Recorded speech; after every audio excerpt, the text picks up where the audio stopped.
Tout Bishvat Sameach, Be'ezrat Hashem, en ce dimanche soir, 16 du mois de janvier. Et tout Bishvat, on est dans la série des fruits de tout Bishvat. On a fait le blé, on a fait le geffen, le raisin. Et là, nous allons parler de la te'ena, de la figue, Be'ezrat Hashem Yitbarach, qui représente d'ailleurs les trois fruits principaux, même si après il y a la grenade, il y a encore l'olive et autres, la date. Je suis racheté ce soir par Alexia Elisheva Amsalem, Bat Sandra, pour un beau bébé en bonne santé, un Ben Zachar très vite, Be'ezrat Hashem, et avec une belle grossesse, bonne grossesse c'est marqué, et que de bonnes nouvelles. Alexandra Elisheva Amsalem, Bat Sandra, Ben Zachar Hashana, Betnaim Tovim, Be'ezrat Hashem, et beaucoup de Hatzlacha.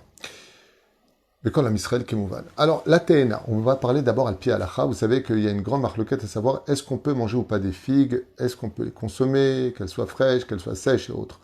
Selon le Rav Yitzhak Yosef, vous savez que la TNA est un fruit pratiquement impossible réellement à vérifier, puisque quand on l'ouvre pour la vérifier, eh bien, la formation de son contenu ressemble quelque peu à du zera, quelque part à de la semence. On aurait du mal à l'ouvrir, à savoir qu'est-ce qu'il y a à droite et à gauche. Alors comment on fait?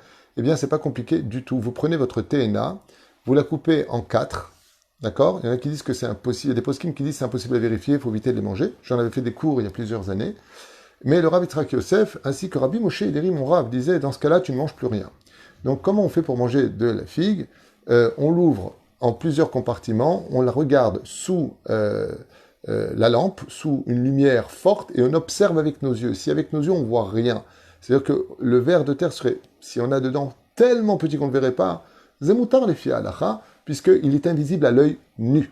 Voilà le contenu des choses. Alors moi, ce que je propose en coupant la poire en deux, comme je l'ai déjà enseigné à tous ceux qui me suivent personnellement aussi bien au niveau de l'enseignement que de la halacha, moi j'y regarde, Baba. Prends ta figue, coupe-la, ouvre-la bien, vérifie-la bien, et mange un petit morceau.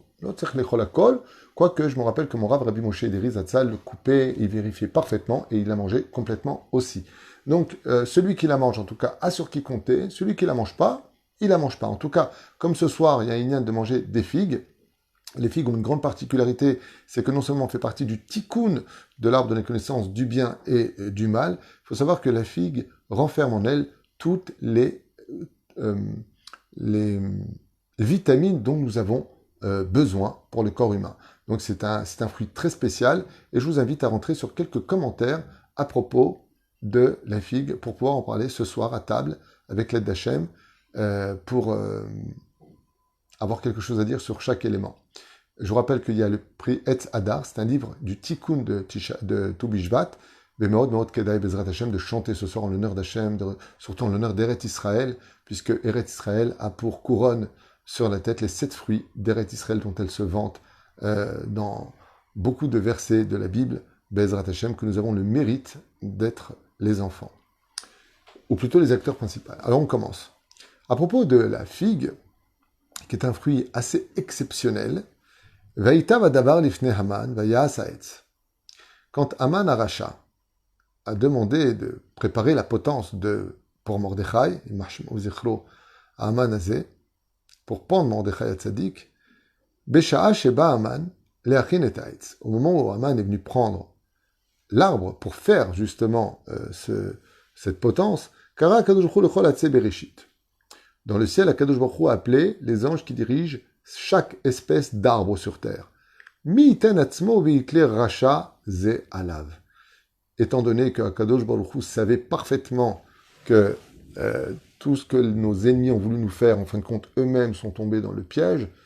Hitler a voulu nous brûler, nous exploser, ainsi de suite. Sauf celui qui a explosé, celui qui a brûlé avec son poison qu'il a avalé et tout ce qui va avec. Marshemo zechro. Te'ena Amra, tout de suite s'est levé le figuier et a dit « Moi, je veux bien ». Alors, il y en a qui disent que la potence avec laquelle Haman a préparé l'arbre, de la potence avec laquelle Haman a préparé pour Mordechai, c'était une des planches de Noach. Mais une des planches de Noach venait du figuier, selon ce qui est marqué ici. Donc, l'arbre, le figuier a répondu « Amra, Ani eten et atzmi » je veux bien être le volontaire. Je suis désolé pour les bruits, c'était pas prévu. Chez Mimini Miviim Israël Bikurim. Étant donné que les enfants d'Israël apportent les 7 fruits comme prémisse au Beth Amikdash, moi, je veux bien tout ça. Attendez juste un instant, je suis désolé. Donc, a dit, moi, je veux bien être le volontaire si Akadosh me permet. Le od et là, chez Nemishulu, bi Israël, chez Neymar, qui vikura biteena bereshita, comme c'est marqué dans Esther Rabbah, le peuple d'Israël est comparé à la figue, Bezrat Hashem. Donc, on sait que selon ce commentaire de Esther Rabbah, c'est le figuier qui a servi à tuer le mal. Le fruit qui est la figue est un élixir de vie qui élimine le mal. Et c'est pas pour rien que les vers s'y attaquent beaucoup, parce que justement, il y a dedans toute la fraîcheur et toute la magnificence du miel se trouve dans la figue, comme dans la date. Deuxième explication, Maaseh Baraban Yochanan ben Zakkai Sherzo Bolmos. Une fois, malheureusement, Rabbi Yochanan ben Zakkai s'est retrouvé dans une situation Bolmos, c'est-à-dire d'un cas de force majeure où c'était urgent pour lui. Ve'alar ve'ashav mizracha shel te'ena ve'itrapa. Et il est parti, qu'est-ce qu'il a fait Rabbi Yochanan ben Zakkai? Sous un arbre de figuier et a guéri. Amrulo, mana lechaha, amar laem, mi David. D'où est-ce que tu as appris ça? Il lui a dit, mi David Amelech, ve'itnu lo ferach devela. Comme c'est marqué là-bas, qu'est-ce qu'il a fait? Il a mangé une figue et il l'a guéri.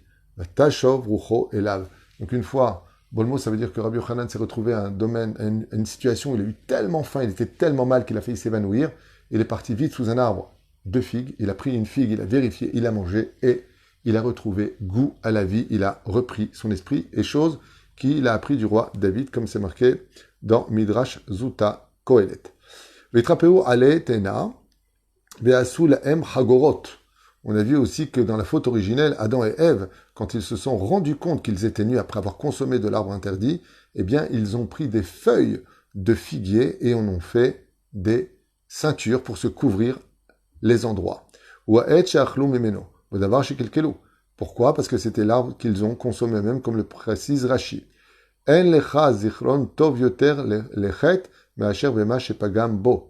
il n'y a pas une meilleure façon de réparer une chose qui est la chose elle-même. Et Bezrat Hashem, étant donné qu'ils sont recouverts avec, les feuilles de figues sont assez larges, ils ont pu qu'Iviachol se recouvrir, tout ça bien entendu ce sont des images, on comprend bien, et ils ont pu donc se couvrir pour dire que on bat le feu par le feu, on bat l'ennemi par sa propre arme, et donc de la même façon, ce soir en mangeant un peu de figues, pour ceux qui les vérifieront et qui veulent en manger selon le Rav Yitzhak Yosef, pas en manger, Bezet Techavnu, Bezrat Hashem, avoir la kavana de réparer l'arbre de la connaissance du bien et du mal, et de louer Akadosh Baruch Hu avec beaucoup de joie, beaucoup de sourire, Bezrat Hashem, en faisant les bénédictions dessus. Notzer Teena Yochal Peria, comme c'est marqué, Ze Yoshua. Notzer Teena, il fabrique la Teena Yochal Peria, il mangera de son fruit. C'est qui? C'est Yoshua Binoun. Yoshua Binoun Nahar Lo Yamish Mitoch Awala Yochal Peria. Et de quoi on veut nous dire par là? Que justement la figue est symbolique de l'élève fidèle qui apprend la Torah et la retient pour la retransmettre. Kachlecha et Yoshua, comme le dit le Yilkut Shimoni, que Yoshua Binoun était comparé à la figue qui est capable de prendre et de transmettre. Et Adam Rishon, Chassid Gadol Aya. Et pour finir, on nous parle d'Adam Rishon qui, lui, eh bien, tout simplement, après avoir mangé du figuier, de l'arbre de la connaissance du bien et du mal, eh bien, s'est séparé de sa femme pendant 130 années. Et pour faire teshuva. Et il s'est passé quelque chose, c'est que des champignons, des espèces de fleurs al-Bessaro, dans Maseret Eruvin, Bedaf Yutret Amudbet, on nous dit que sur la peau d'Adam Arishon a poussé comme des petites branches, des petites feuilles comme ça, des pousses exactement de théna, de figue sur sa peau, ce qui a été extrêmement douloureux pour lui rappeler constamment la faute originelle d'avoir mangé juste. C'est un très grand tikkun pour lui. Vechet mikoach asatat ishto alken peresh mi ishto. Étant donné que c'est sa faute qui lui a fait manger de la figue, il s'est éloigné d'elle pendant 130 ans.